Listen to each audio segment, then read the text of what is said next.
I like to read indeed. I like to read, won't you read with me?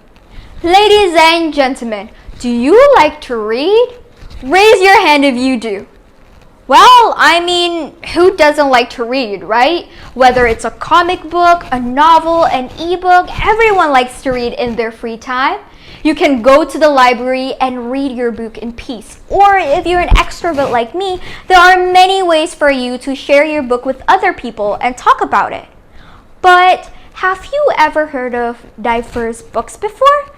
Or have you ever heard of the word multicultural literature?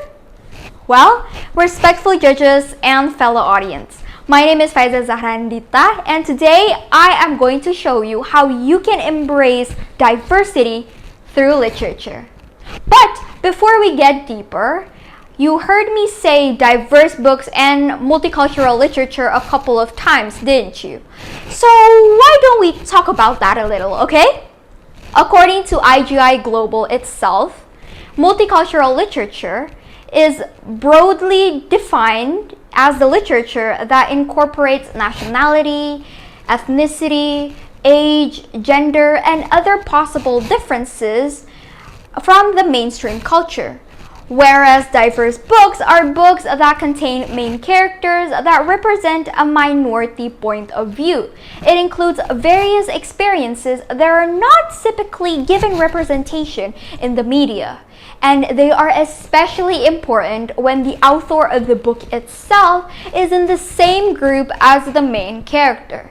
Because, as far as I know, and as a reader myself, there are these types of stories that only authors with the same life experience will be able to capture. Ladies and gentlemen, from when we were children, we were already taught how to read books, and we were already introduced and kept in touch with literature. But how are diverse books and multicultural literature just as important? Well, today there are three main points I would like to discuss with you all. The first one is that diverse books and multicultural literature promotes unity and empathy. It prevents us from feeling isolated because it has the ability to nurture respect, empathy, and acceptance among society. The Mirror, a book written by Jeannie Baker, is a good example. It tells the story of two boys, one living in Australia and the other living in Morocco. With literature that portrays other places can make us feel connected to the world, can't it? It helps open up minds to other possibilities and even to the world that we might not be able to visit.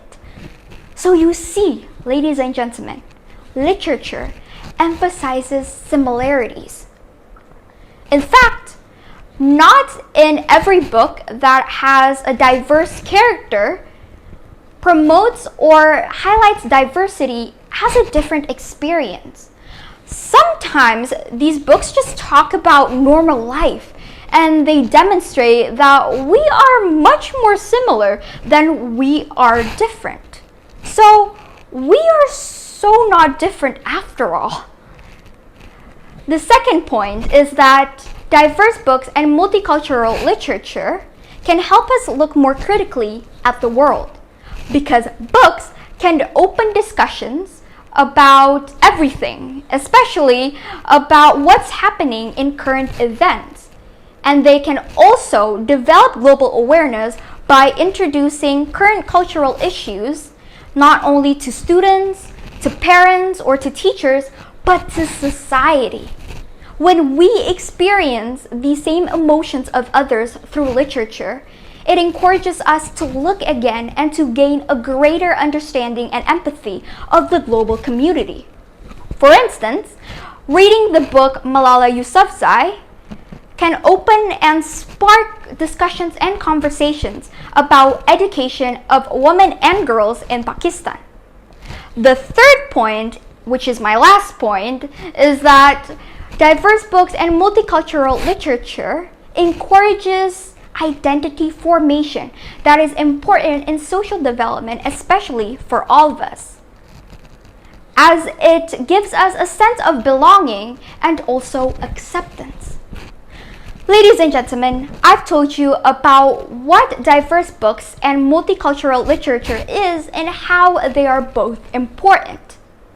In conclusion, diverse books and multicultural literature can promote unity and empathy, can help us look critically at the world, and can also encourage identity formation that is important in social development. It has been 3 decades ever since the book Windows, Mirrors, and Sliding Glass Doors was published by Rudin Sims Bishops that is an iconic representation in the children's literature. And Bishops herself wrote that literature transforms human experience and can reflect it back to us, in which we can see our lives and ourselves, our own lives, become a part of a larger human experience. So, ladies and gentlemen, let us all embrace diversity through literature. I think that is all for me. Thank you for the attention and have a great day.